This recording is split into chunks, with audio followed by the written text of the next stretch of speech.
Upcast, que no te lo cuenten. Escúchalo.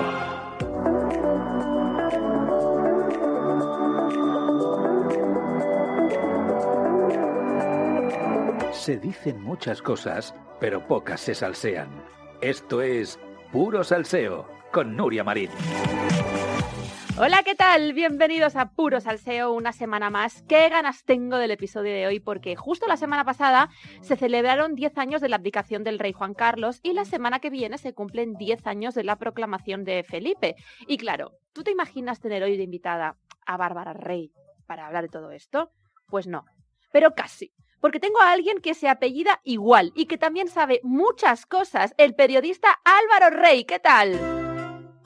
¿Qué tal, Nuria? Qué placer. La verdad es que me hace muchísima ilusión poder acompañarte hoy en este episodio tan institucional, tan monárquico y sobre todo pasar de un lado a otro, porque ya sabes que te escucho todas las semanas y que soy muy, muy fan del contenido que haces. Así que estoy encantado de estar contigo. Muchísimas gracias. Además que te leo siempre. Podemos leerte en Vanitatis. ¿Dónde podemos leerte? Pues mira, me podéis leer exclusivamente en Vanitatis, me tienen aquí muy bien blindado y muy bien cerrado y de vez en cuando también me podéis ver en Espejo Público hablando sobre algún asuntillo por ahí real que se escapa y que nosotros siempre estamos pendientes de todo, ya lo sabes. Pues me encanta que trabajes con gente a la que amo, con Nacho Gay, que lo adoramos, el director del portal Vanitatis, que además estuvo de invitado también aquí en el podcast, en Espejo Público con Alberto, el director, con Nando Escribano, que está de coordinador allí en Espejo, o sea, solo con gente guay, ¿eh? Te veo rodeado, Álvaro, o sea, lo que mereces, con gente top. Oye, tenemos mucha plancha, pero ¿va a haber algo especial para celebrar la proclamación de Felipe y Leticia o qué? Pues mira, tiene pinta, ¿no? Aunque todavía no hayan salido detalles oficiales sobre esto, sabemos que el Palacio Real, la Agencia Palacio Real está cerrada 18 y 19 de este junio para hacer una especie de celebraciones del 10º aniversario de la proclamación. ¿Qué celebraciones van a ser? ¿Qué actos van a implicar? No lo sabemos. ¿Habrá familias reales internacionales extranjeras invitadas? Tampoco lo sabemos. Estamos esperando a que Casa Real informe sobre ello, aunque algo ya va llegando, yo creo, a las redacciones, ¿no? Pero ¿crees que va a haber, o sea, a ti qué te huele? Porque es que son un poquillo, en este sentido, son como muy austeros a la hora de celebrar las cosas, porque fíjate, el 31 de octubre, el cumple de Leonor, que además juraba la Constitución, fue todo como muy institucional y muy alejado de lo humano, ¿no? Pues mira, fíjate que yo creo que van a seguir la misma línea por la poca información que hay publicada. Sabemos que van a forrar los autobuses de la capital, que se va a poner la cara del rey Felipe en los principales edificios de la capital. Entonces, tiene pinta que van a seguir tirando por una imagen austera, una imagen institucional que para mí no resta lo cercano, porque luego dentro de toda esa institucionalidad ellos suelen tener esos actos de cercanía que destacamos mucho por parte de la prensa y que después les hacen llegar al pueblo. Sobre todo por parte de Leticia, ¿no? Últimamente, por ejemplo, hoy mismo no tengo el corte, pero sí que Leticia, ¿no? Pues haciendo un discurso, hablando donde se ha encontrado además con Belén Esteban, hablando de su experiencia en Guatemala e incluso bromeando. Estabas haciendo referencia a que se van a decorar los autobuses de la capital, también las calles. Me gustaría desde aquí reivindicar que no hace falta que el 99% de los actos que tengan que ver con la Casa Real se celebren en Madrid, que no solo son los reyes de Madrid, de la Comunidad de Madrid, que son los reyes de toda España y quizá de vez en cuando, aunque entiendo que ellos viven en Madrid, de vez en cuando, pues a lo mejor a otras ciudades también les haría ilusión engalanarse para que los reyes hagan algún tipo de celebración allí, ¿no? O sea, que no todo suceda en Madrid. Mira, yo estoy de acuerdo contigo, Nuria. Estoy de acuerdo contigo. Creo que sí es verdad que utilizan los escenarios que ya vimos en la proclamación, ¿no? Para esa celebración, pero sí es verdad que, como tú dices, al final son los reyes de España, Exacto. son los reyes de toda la ciudadanía española y, por tanto, deberían intentar dar especial importancia a otras ciudades en este tipo de actos que son tan importantes tanto para la historia nacional como para la historia de la monarquía. Que al final solo tienen contacto, tengo la sensación, ¿no? con con la sociedad madrileña, ¿no? Por ejemplo, el besamanos del 12 de octubre, con gente principalmente de Madrid. Yo no veo a mucha gente moverse de otras comunidades autónomas para ir a saludar a los reyes. Parece que todo sucede ahí. Siempre la presidenta de la Comunidad de Madrid, pero no hay los presidentes de otras comunidades. No sé, me parece como que se los han quedado y solo pertenecemos a Madrid. Al igual que pasa con otras cosas, que no hace falta que digamos, pero desde aquí, señores, señoras, gente que nos escucháis, bueno, señores, señoras, gente muy joven, todos, de alma sobre todo, que España no es solo Madrid, que me gusta mucho recalcarlo.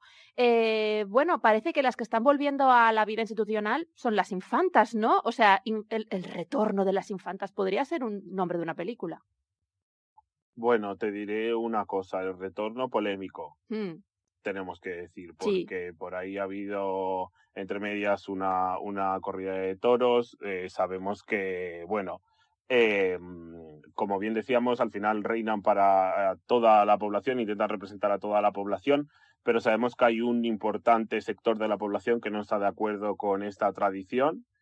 Y que al final es polémico también vincular la imagen de la Casa Real a este tipo de eventos, por mucho que haya una parte de la población que se sienta representada. Pero sí es verdad que si queremos avanzar hacia una Casa Real, hacia una imagen de la Casa Real más moderna, más del pueblo, y sobre todo más consciente de los problemas actuales y de las preocupaciones de la sociedad actual, hay según qué terrenos que no deberíamos pisar. Es decir, si las infantas vuelven a entrar en el juego, en el ruedo, podríamos decir en este caso, que por lo menos sea de forma positiva. Sí, que parece que incluso ha sido como un regalito a la infanta Elena. Venga, va, pues tú vas a presidir la corrida de la beneficencia, que siempre es una corrida a la que va el rey. Pues venga, como a ella le encantan los toros, a doña Elena le voy a decir, porque si no se enfada, pues vamos a hacerle este regalito.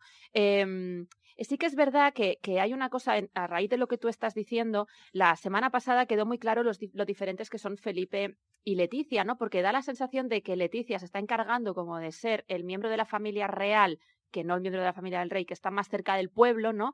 Que es así, digamos que es como la más campechana, la que más se hace, por ejemplo, en su viaje de cooperación en Guatemala, hablando con los periodistas, es como muy cercana, más humilde, ahora además siempre con zapato plano a causa de la dolencia que tiene en el pie. Y sin embargo a Felipe, mientras ella estaba en Guatemala, le veíamos con Ayuso, con Fran Rivera, y en la Fundación La Caixa. O sea, ella como más Ortiz que nunca y a él más Borbón que nunca. Y esto no sé tú, pero a mí me pareció que era el dibujo perfecto que explicaba por qué se la atacó tanto desde determinados sectores ultraconservadores a Leticia en los últimos meses. ¿No te parece?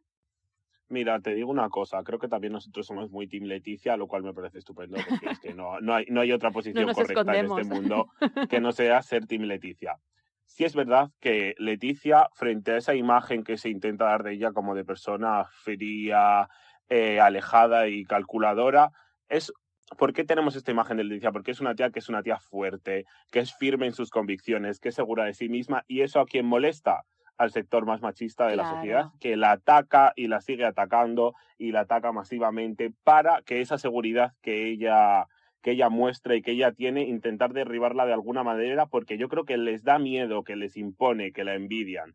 Y Leticia es, sin duda, a pesar de no ser la persona que tiene sangre real, podemos decir, el gran valor de la institución. Creo que Leticia es la gran salvadora de la monarquía en España. Sí, es algo que defendemos en este podcast, estamos completamente de acuerdo porque desde el punto de vista más plebeyo, porque yo creo que es primero con el miembro de la familia real con quien más nos podemos sentir representados, personas como tú, como yo, como la gente que nos escucha, y luego porque es una profesional y se ha tomado esto de ser reina como un trabajo y no como un privilegio, que igual es la sensación que dan más las infantas, ¿no? Es más un privilegio, o Victoria Federica incluso, ¿no? O Froilán, que una obligación. Mira, te digo una cosa, Nuria. Yo, igual que tú, hemos estudiado periodismo, y yo cuando empecé a estudiar periodismo, la reina ya era reina, no era princesa, ella ya era reina.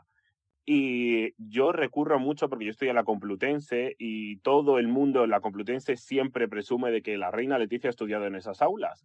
Y tiro mucho de hemeroteca para ver la gran trayectoria que llevaba la reina Leticia antes de ser reina como comunicadora. Y para mí lo demuestra su regreso a Informe Semanal y esas apariciones que hace en televisión, es la mejor comunicadora que tenemos en este país, sin ninguna duda. Es la mejor presentadora y la mejor comunicadora. La forma en la que tiene de transmitir sus ideas, de conectar con la cámara, me parece de ser una de las mejores comunicadoras de nuestro país, te lo digo de verdad. Una de las mejores. Yo tampoco diría la mejor porque a veces la veo un poco impostada. Tampoco vamos aquí a solo decir las cosas buenas de Leticia, que la amamos, pero también tenemos que ser, a ver, yo la veo a veces poco natural. Por ejemplo, la vemos natural en los discursos estos que da, que a lo mejor son más privados, o sea, que no se ven en la tele, que por ejemplo, en ese momento en Informe Semanal, pero que hay grandes comunicadores, y de hecho me gustaría que Leticia pues tuviese un podcast, que se lo he dicho muchas veces, o que Leticia tuviera un lugar donde pudiese dirigirse a los españoles para que pudiésemos conocerla mejor y sacarle más partido, ¿no? O sea, a mí eso me gustaría bastante.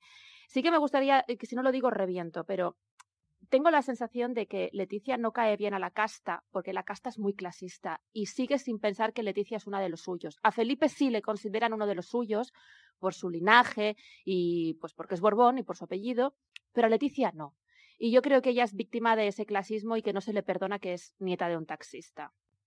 Bueno, yo te voy a hacer una reflexión aquí. Estoy de acuerdo contigo en esto, pero también te voy a decir una cosa. Creo que especialmente en el último año, los últimos años, con todo el tema político que hemos vivido en España, Felipe ha sido muy criticado por la parte más conservadora, por no defender las ideas que ellos consideran correctas, y ha sido igual de atacado que Leticia. Pero te voy a decir una cosa. Creo que no el futuro de la monarquía, por mucho que creamos o que consideremos que está en la parte más conservadora de la población, que sí es verdad que ellos tienen más arraigo histórico con ello, lo que ha conseguido Leticia es darle cierto viraje a esa idea, y ha conseguido conectar, por lo que yo percibo en los lectores que tenemos y las lectoras que tenemos en Manitatis, con un sector que quizás no era tan fan de la monarquía y que ha hecho que muchas mujeres, y que especialmente, fíjate lo que te voy a decir, que esto es una reflexión mía que siempre hago y que me parece tremendamente perturbada, con el colectivo LGTBI, y te voy a explicar por qué. Creo que el colectivo LGTBI tiende a mitificar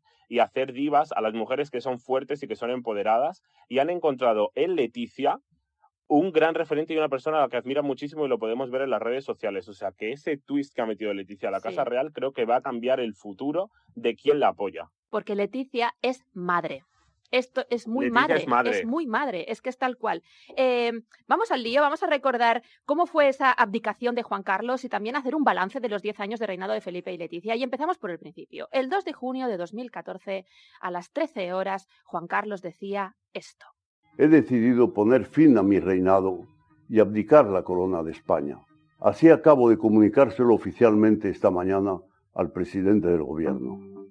He analizado a fondo este discurso, es un discurso claramente político. O sea, todos sitúan en el plano personal y político del rey esta decisión. Incluso se habla también de ese discurso de la Pascua Militar del 6 de enero de ese mismo año en el que el rey balbucea, esas operaciones, pero en ningún momento se hace referencia a Botsuana, ni a Corina, ni al caso Nos. Yo no sé si has tenido ocasión de ver el mini documental de 15 minutos que hizo El País con los guardianes de la abdicación, que os recomiendo muchísimo, donde intervienen entre otros Félix San Roldán, director del CNI en ese momento, Rafael Espotorno, jefe de la Casa Real, o Javier Ayuso, director de comunicación de Casa Real, que cuentan la decisión de abdicar, que es de Juan Carlos. Pero ¿por qué entonces hay quien llega a decir, y a día de hoy todavía dice, que es Leticia quien aparta al rey? Pues mira, volvemos a lo mismo, Nuria, volvemos a esa sensación de tener que echar siempre la culpa a la mujer, y si es una mujer que es seguida, que es querida, que es fuerte y de convicciones a lo mejor no tan tradicionales, pues tenemos el blanco más fácil. Pero sin lugar a duda, el rey, con todo lo que tú has dicho, con todas esas decisiones personales y profesionales, más allá de la salud, creo que cavó su propia tumba, fue el responsable absoluto de llegar a un extremo donde se veía obligado a abdicar por la continuidad de la corona en España. Y te digo una cosa, creo que después de la transición, el gran regalo que Juan Carlos ha hecho a nuestro país es tomar la decisión de abdicar. Toma, me parece súper buen titular. Enseguida vamos a hablar también de cuáles fueron los motivos reales, que nunca mejor dicho, que llevaron a Juan Carlos a abdicar. Pero antes de continuar el episodio quiero hacer un alto en el camino. Ya sabéis que aquí en Puro Salseo somos muy fans de encontrar compañías que nos ayuden en nuestro día a día, que como sabéis el precio de todo está cada vez más loco. Por ejemplo, si hablamos del precio de la tarifa de la luz, ¿sabíais que está bajando? Es que claro, hay que estar atento porque si no perdemos grandes oportunidades. Y hablando de una buena oportunidad, la que ahora nos ofrecen desde Total Energies. Gracias a su plan ahora, una tarifa muy sencilla, pagas la electricidad a precio de coste más una pequeña cuota de gestión de 6,05 euros cada mes, todo con IVA incluido. Con el plan ahora de Total Energies puedes ahorrar hasta un 30% en tu factura adaptando tu consumo a las horas más baratas del día, desde tan solo 3 céntimos el kilovatio hora. Y además puedes verlo fácilmente en la app.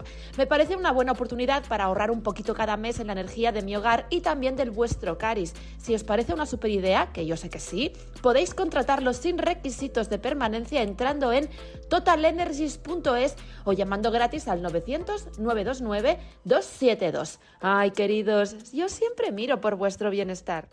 Bueno, Álvaro, a ver, vamos a entrar de lleno en la abdicación de Juan Carlos. Cuentan en este mini documental que Juan Carlos le comunica a su hijo su decisión de abdicar el 30 de enero de 2014, o sea, dejando completamente fuera a Felipe y Leticia, o sea, dejando muy claro que ellos no tienen nada que ver en esta decisión. Es curiosamente el día del cumpleaños de Felipe, y también se apunta a la aparición de formaciones políticas que cuentan con representación parlamentaria que no apoyan a la monarquía.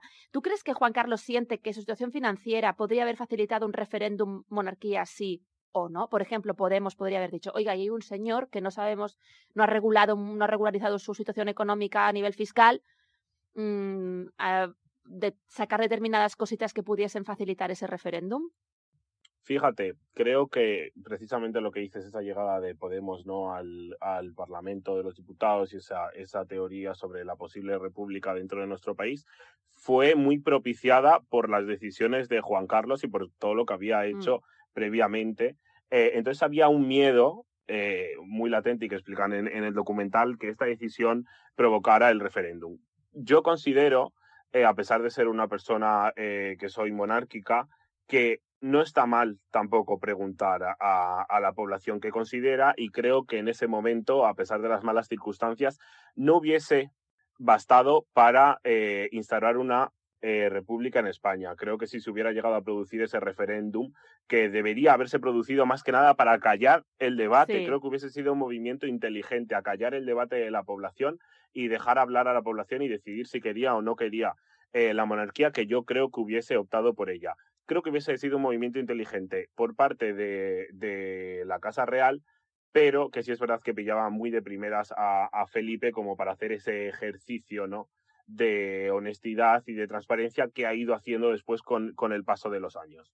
O sea, es que lo de Botsuana realmente era indefendible, podría haber llegado perfectamente al Congreso. Recordemos que el 14 de abril de 2012, y esto es que fue tan heavy, nos enteramos de que el rey estaba cazando elefantes porque se fracturó la cadera, porque si no, ni nos enteramos. O sea, imagínate de la de cosas que no nos hemos enterado. Y cabe recordar que tan solo 4 meses antes había dicho en su discurso de Nochebuena que la justicia es igual para todos, en referencia a Iñaki Urdangarín, lo cual fue súper aplaudido, y luego resulta que bueno, que él tampoco tenía una actitud intachable, ¿no? Bueno, Juan Carlos cede la corona a su hijo, igual que en su día su padre tuvo que cedérsela a él, que esto también fue muy duro para su padre. De hecho, creo que enfrió mucho la relación entre ellos. Ya estaba muy fría después de la muerte accidental del hermano pequeño del rey, pero claro, hay que recordar que en el caso de Juan Carlos, la corona se la dan a él por expreso deseo de Franco, ¿no?, un dictador. Se convierte en rey emérito al principio porque sigue manteniendo privilegios e incluso tiene un papel destacado el día de la proclamación de Felipe y Leticia. El 19 de junio de 2014, cuando vemos a Sofía, incluso besaron la mejilla, cosa que a Juan Carlos mucha ilusión pues no le suele hacer. Nadie habla de cómo... Tampoco creo. No, ¿verdad? O sea, ¿tú crees que llevan muchos años sin hacer el amor, no, Juan Carlos y Sofía? Muchos no. Creo que yo todavía no había nacido cuando hicieron por última vez el amor. Fíjate.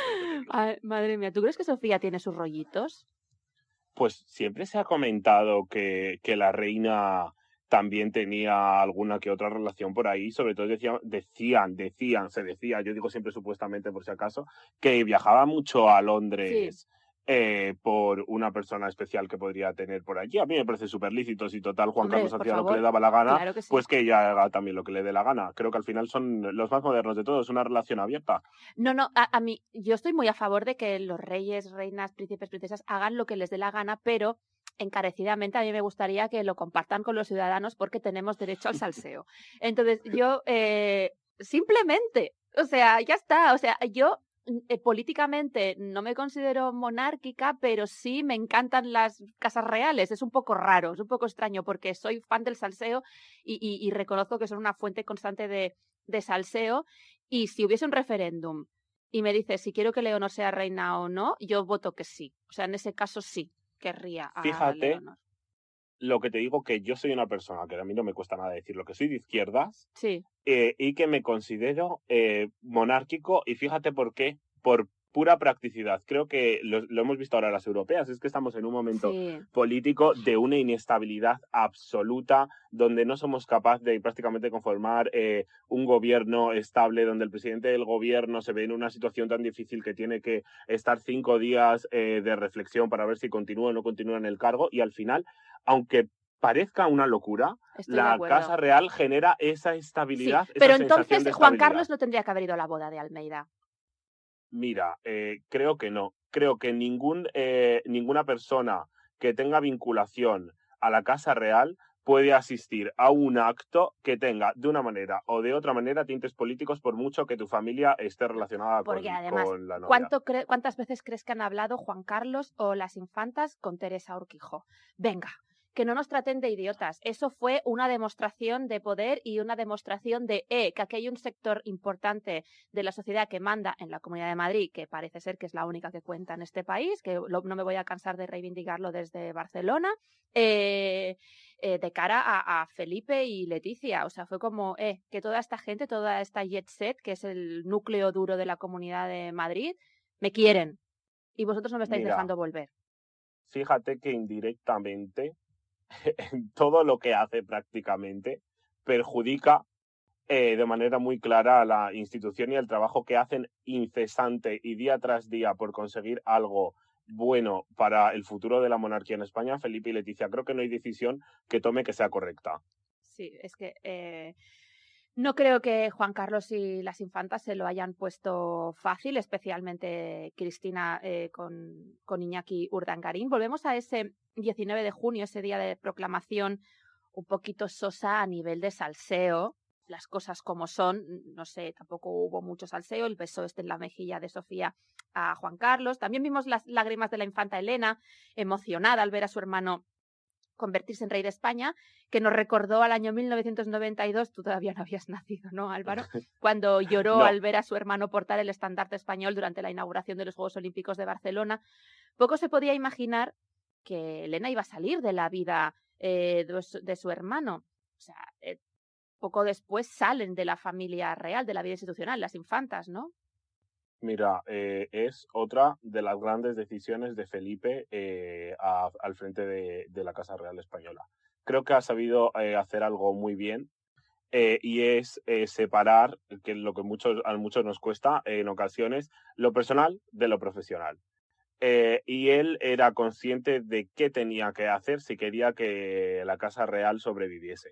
Y no ha tenido ningún problema en hacerlo, ya no solo por su bien, sino también creo por el bien y por el futuro de sus hijas, a las que llevaban mucho tiempo educando para que existiese esa continuidad. Entonces, él ha priorizado su propia familia, que en esa propia familia tenemos a Leticia y a las niñas, antes que a sus hermanas y a su padre, lo cual es lícito. Y creo que también las infantas, si son justas y si tienen un mínimo de objetividad y de empatía, tienen que comprender que su posición dentro de la Casa Real no era ni favorable ni fácil. No. Entonces tienen que apoyarlo. Y tienen que apelar a su sentido del deber, que entiendo que las habrán educado en ello, aunque me consta que se las ha educado de una forma bastante clasista, ¿vale? Vamos a dejarlo ahí. De hecho, cuando Felipe es rey, debe mostrar diferencias con respecto a su padre y toma una serie de medidas. En julio de 2014 encarga una auditoría externa de sus cuentas y en enero de 2015 entra en vigor la Ley de Transparencia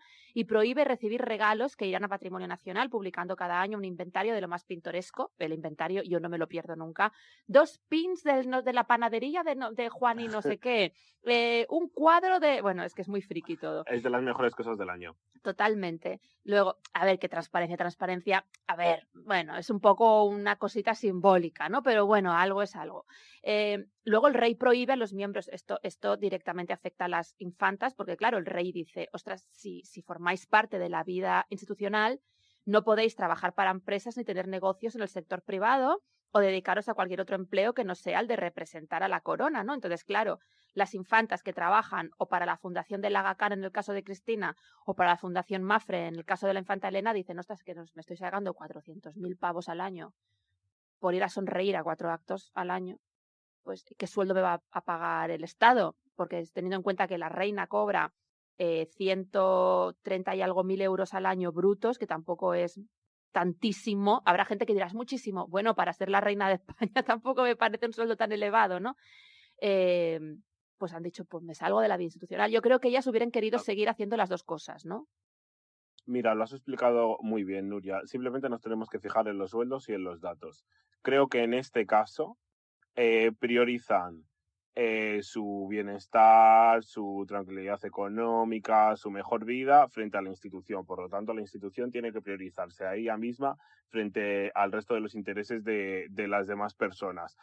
Yo siempre digo el mismo ejemplo. En algún caso nos imaginamos que la familia real británica, una Sofía de Edimburgo, estuviese trabajando a la vez que hace actos institucionales y que se dedica de pleno a la Casa Real, en ningún caso. Entonces, la monarquía y la Casa Real es un trabajo a tiempo completo, es un trabajo muy sacrificado, es un trabajo de fondo y creo que las infantas, es la percepción que yo tengo, no están dispuestas o no tienen la voluntad de cumplir con esas demandas, ¿no? Por ejemplo, la reina Leticia, yo soy consciente y me lo han contado muchísimas veces que cada vez que va a un acto conoce prácticamente los nombres de la mayoría de personas que están allí. Hace un trabajo de investigación importantísimo sobre el tema que van a tratar. Lee muchísimo. Y todo ese tiempo que ella invierte en privado, en oculto, que no se sabe, que no se conoce y que no tiene un reconocimiento público, es algo que ella hace, yo creo, al final porque es consciente de la posición que toma y que las infantas no les apetece hacer.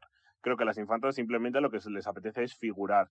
Y es muy distinto figurar a trabajar para. Bueno, es que me encanta lo que dices y me parece muy importante porque también refuerza esto que te digo yo de la educación clasista, ¿no? O sea, ellas se sitúan por encima del pueblo y Leticia busca la forma de acercarse al pueblo. A mí también me consta que a cualquier acto al que vaya conoce al menos 3 cosas de la gente con la que va a hablar. Un mínimo para poder entablar una conversación y para hacer sentir a la gente importante y parte de la sociedad, ¿no? Parte importante de la sociedad. Yo creo que es darles su lugar también. También es importante que creo concebir un poco la Casa Real como una empresa, por así decir. Sí. Creo que hay activos que funcionan y hay activos que no funcionan. Entonces, darle dinero a una parte de empleados que a lo mejor no te produce lo que tú quieres, no lo vas a consentir en una empresa, pues tampoco se tiene que consentir en la Casa Real. Creo que en ningún momento ni la figura de la infanta Elena ni la figura de la infanta Cristina han servido para acercar la corona al pueblo, sino al contrario, para generar un mayor rechazo, ya no solo por el caso Nos que implica la infanta Cristina, sino por la actitud que la infanta Elena mantiene continuamente con la prensa, y el mejor ejemplo que tenemos es el de Elena, doña Elena. Sí, total. Es medieval ese comportamiento. Es que ya no estamos en la corte de Enrique VIII, señora, bájese. ¿Sabes qué te quiero decir? O sea, a la gente ya no se le hace el culo Pepsi Cola por una infanta. ¿Sabes qué te quiero decir? No. Y es que ya no es que creo que es muy importante el ir hacia el futuro, ¿no? Que es yo creo lo que hace la reina Leticia, y el situarse a pesar de ser reina de igual a igual. Y transmitir esa humanidad y esa humildad, porque al final lo que quiere la gente es sentirse representado y sentirse conectado con. Y con esas actitudes es que no, es que haces todo lo contrario, es que eso quedó en otro momento, en otra etapa donde la monarquía se concebía como algo superior. Ahora simplemente es el representante de, y como representante de te debes a de. Porque Tú no trabajan eres para más nosotros, les pagamos el sueldo nosotros, con lo cual, bueno, se deben a nosotros con respeto, obviamente, pero que no pueden mirarnos por encima del hombro. Y yo creo que Leticia eso lo hace muy bien y me recuerda un poco, salvando las distancias, porque yo cuando empecé en esto del periodismo soy un poco mayor que tú, yo empecé en informativos y hacía seguimiento de Convergència i Unió en esa época, liderada por Jordi Pujol, que todos sabemos que no acabó muy bien su carrera política, pero conocía a todo el mundo. O sea, yo hacía seguimiento, el tío iba a cualquier pueblo, conocía a la gente del pueblo, sabía las características del pueblo y la gente le amaba por eso, ¿no? Entonces, en ese sentido, yo creo que, claro, eso es un tiempo invertido para empollarte, pues todas esas cosas que luego a la gente le hacen feliz y hacen que te quieran o que te voten, ¿no? O sea que... Y tomé nota porque... No. Dime. Y también son los actos que elegimos y a los que acudimos. Sí. Poníamos de ejemplo la corrida de la beneficencia, pero, por ejemplo, Leticia, las preocupaciones que tiene y que muestra como reina son la salud mental. Sí. Son APRAM, que es la asociación de mujeres que son reinsertadas después de haber sido víctimas de la trata y de la prostitución. Ponen en el foco temas actuales, temas sociales, temas que preocupan y que importan, yo creo, al sector más progresista de la población. Y al final, cuando vemos a las infantas en actos, siempre vemos en actos asociadas, pues si no es a la tauromaquia, es a la religión, no salen de ese marco. La élite. Que han estipulado más tradicionalmente la Casa Real. Y eso es un error muy grave porque hace que no conectes con el público que tienes que conectar, porque hay una parte de la población que ya la tienes. Tienes que conseguir que la otra te apoye, no que la que siempre te ha apoyado te apoye. Exacto, muy bien. Y eso no pasa por llevar a Victoria Federica a un programa de televisión. Pero... bueno, ahí hay mucho debate, ¿eh? A mí no me parece mal que vaya, lo que pasa es que luego no entiendo cuándo es cercana y cuándo no es cercana, ¿sabes? ¿En qué quedamos? Mira, fíjate, nosotros lo contamos aquí y ella este año lo que se ha hecho es hacer una estrategia, por así decir, de marketing con ella, porque son conscientes de que lo ha hecho muy mal con la prensa y que ha proyectado una imagen pública que no se corresponde, según la gente cercana a ella, con lo que ella verdaderamente es. Entonces, intentan que Victoria Federica ahora tenga un mejor trato con la prensa, que la han instado para que ella sea más humana, más amable, y han concebido el desafío como la manera perfecta para llegar a mucha gente, porque sabemos que es un programa que ve un montón de gente y que es líder de audiencia en la franja de emisión que tiene. Me encantaría ir, y además que me llamen.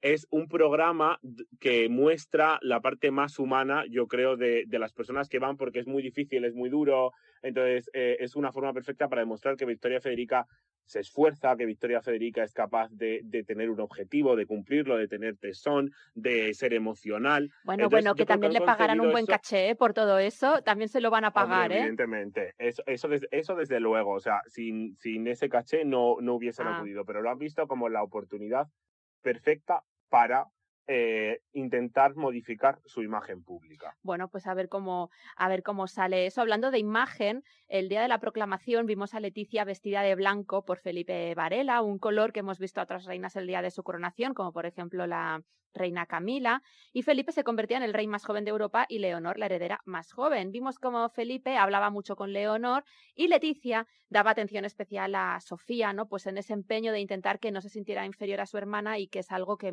si observamos las imágenes donde aparece toda la familia, es muy recurrente y es algo que a mí me encanta, ¿no? Porque es esa parte familiar que me gusta ver en los reyes, ¿no?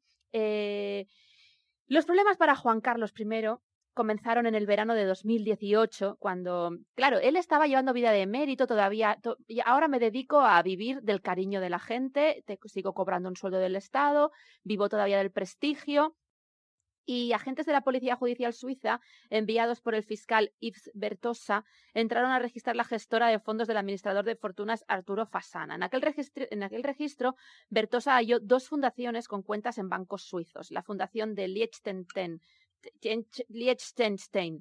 Zagazka, de Álvaro de Orleans, primo lejano del rey emérito, que pagó vuelos privados de Juan Carlos I, y de Corina Larsen y la fundación panameña Lucum, cuyo primer beneficiario era Juan Carlos I y el segundo, Felipe VI.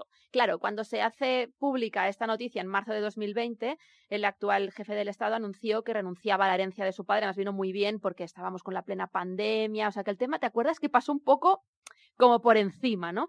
Y comunicó que un año antes Corina Larsen había enviado una carta a la zarzuela informándole de que el nombre del actual rey aparecía junto a los de sus hermanas como beneficiarios de esa fundación. La Casa Real tomó la decisión de informar al gobierno y acudir a un notario para rechazar cualquier dinero de estas cuentas. Es entonces cuando se decide que Juan Carlos abandona España y se va a Abu Dhabi. En este caso, ¿la decisión la toma él o ya los reyes, Felipe y Leticia, y entiendo que su equipo, dicen, oye, si queréis salvar los muebles, te tienes que pirar? Mira, yo en este caso considero que es una petición de hijo a padre. Sí. Creo que es una petición de hijo a padre, además en esa especie de comunicado que se emite anunciando por parte de Juan Carlos su salida de España, y dice algo como estoy a tu disponibilidad para contribuir y facilitar el ejercicio de tus funciones y tal y cual. Y es como, vamos a ver, has metido a la institución y a tu hijo al frente en un pozo donde prácticamente es insalvable, o sea, no puede salir de ahí. Y tú te vas para facilitar el ejercicio de las funciones. El ejercicio de las funciones se facilita, punto número 1, no haciendo todo lo que has hecho, eso en primer lugar, pero bueno, ya como está hecho, vamos a intentar buscar el remedio. El segundo es devolviendo todo lo que te has llevado y todo lo que más que no sabemos. Claro. Eso es un ejercicio de transparencia. Pero porque así, sí que se dijo que pagó un dinero a Hacienda, pero ¿tú crees que Juan Carlos es como los youtubers que no están en España por motivos fiscales? Desde luego, pero está más que demostrado con todo el asunto de Corina Larsen, donde salieron yo quiero que se ponga a hacer streaming, Juan Carlos. Que se enviaban a cuentas que no estaban dentro de nuestro país. Es que esto es muy heavy. Es tan heavy. Pero mira, te voy a decir una cosa que hemos hablado antes de Urdangarín, y esto es muy importante matizarlo, que yo creo que hay mucha gente que se le olvida. Yo que he ayudado a Nacho, que lo mencionabas antes, a escribir el libro sobre Urdangarín, que era el relato de un naufragio, una especie de biografía, hubo mucha gente cercana, muy, muy cercana a Urdangarín, más concretamente el capellán que lo acompañaba en la prisión, que nos hizo saber o intentó expresarnos que en muchas ocasiones Iñaki Urdangarín, sentía que él era la cabeza de turco de un movimiento donde él no había sido el principal responsable, porque sabemos que en el caso Nos también teníamos por ahí a Corina como una de las personas que ayudó a Iñaki, y que por lo tanto él se siente responsable, él se sentía cabeza de turco y responsable de la institución, porque él se pensaba que si llegaba ese momento donde podría ir a juicio, la institución le iba a respaldar y le iba a salvar sin que esto se supiera. Y al final lo vendieron y fue la cabeza de turco y pagó el pato por todos y por algo que después se acabó sabiendo.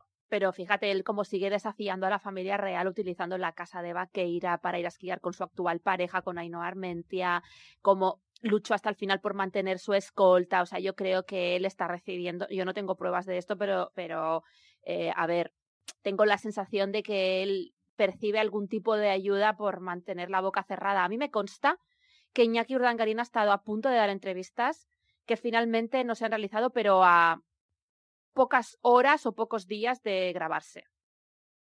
Por algo yo también tengo constancia de esto, Nuria, y sí es verdad que igual que tú no tengo la información o las pruebas suficientes para demostrarlo. Sí es que sabemos que en principio percibe una pensión por parte de la infanta Cristina con todo el tema del acuerdo del divorcio, que no es muy grande, pero sí es verdad que obviamente hay personas que no quieren que se sepa toda la verdad sobre lo que sucedió y que muy probablemente estén pagando por fíjate quién paga, el silencio de Iñaki. El que no lleva sangre azul, ¿no? Siempre van a por el que no tiene sangre azul, igual que ahora los ultraconservadores iban a por Leticia para atacar al rey por investir presidente a Pedro Sánchez, como si pudiese evitarlo, porque a mí a veces me parece que hay algunas personas que se olvidan de que vivimos en una democracia y que hay cosas que pasan porque la gente las ha votado. Oye, ¿qué pasará cuando Juan Carlos muera? Porque esto va a ser un marrón.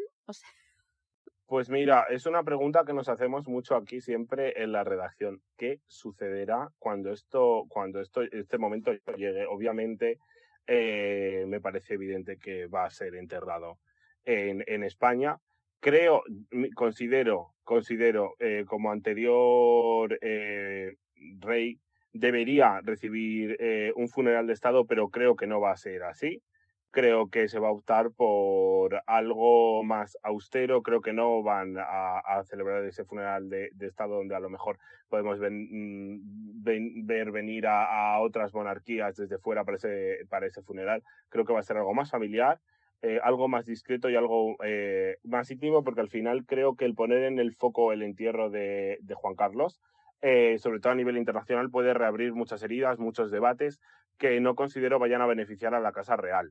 Entonces, para mí lo idóneo sería hacer ese funeral familiar, que va a tener obviamente muchísima repercusión, pero que creo que va a pasar más desapercibido. Da igual, pero será un marrón igual, porque la repatriación del cuerpo, yo creo que de alguna forma se está buscando la manera de irle devolviendo poco a poco a España para que el momento final suceda en España y no en Abu Dhabi.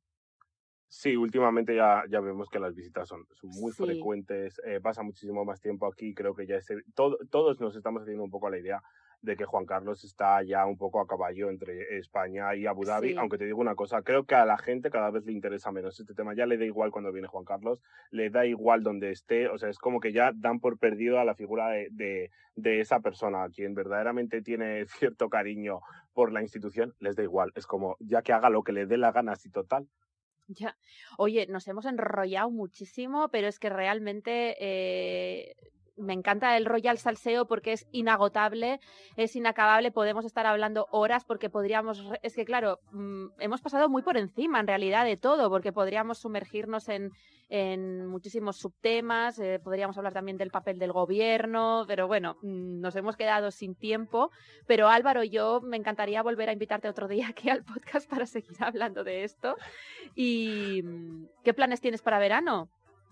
Mira, yo vengo todas las veces que quieras aquí. Lo que pasa es que nosotros necesitamos un poco un matinal entero para poder hacer esto. Pero vamos, que la gente que nos esté escuchando que se lo piense. ¿Qué planes tengo para verano? Sí. Pues mira, tengo planes de irme a Cerdeña a pasar unas semanitas en agosto, y tengo planes de hacer unas vacaciones estupendas por Andalucía con mi chico que es de allí, que ama su tierra y que quiere que baje ya a conocerla. Así que nada, va a ser un verano ¿De dónde es? Muy interesante. Él es de Jaén, pero tiene amor con Málaga porque estudió allí. Es que es y vamos a bajar por allí unas semanitas si la vida nos lo permite, así que estaremos por allí y muy pendientes también, que por eso en agosto yo tengo todo muy medido, muy pendientes de Mallorca. Muy bien, como siempre, claro que sí, de todo lo que pase allí. Además, hija predilecta Leonor, que también es hija predilecta de Zaragoza. O sea, Leonor puede llamar papá y mamá a toda la gente de Zaragoza y a toda la gente de Mallorca. Eso está guay, puede pedirle la paga a todos. Yo le pediría que nos llame a nosotros, que nos llame. Oye, y desde aquí, Casa Real, a los periodistas jóvenes, yo no sé si soy tan joven ya, pero que hablamos de casas reales y todo eso, me gustaría un poco más de casito de vez en cuando.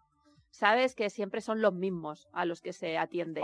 Mira, yo tengo un sueño, Nuria, no sé si lo compartes. Un besamanos, por favor. Hombre, por favor, pero qué menos, un besamanos, yo hay un acercamiento, un algo, un canapé en Casa Real que me quiero comer, una cucharilla, un té que me quiero tomar ahí. Antes me lo voy a tomar en Buckingham Palace, ya verás. Mira, te digo una cosa, casi prefiero que no me inviten porque solo de tener que estudiarme el protocolo creo que me da algo. Entonces, el pasamanos que es más fácil. Tú llegas, haces así la genuflexión. Ay, hola Leticia, encantado. Eso. Y ya está. Bueno, simple. empezamos por ahí. Pues quedamos en el próximo besamanos, Álvaro. Oye, un beso muy fuerte, mil gracias por participar y a vosotros nos escuchamos la próxima semana. Un besito. A la vida no le pongas solo salsa, ponle Puro Salseo con Nuria Marín. Upcast, que no te lo cuenten. Escúchalo.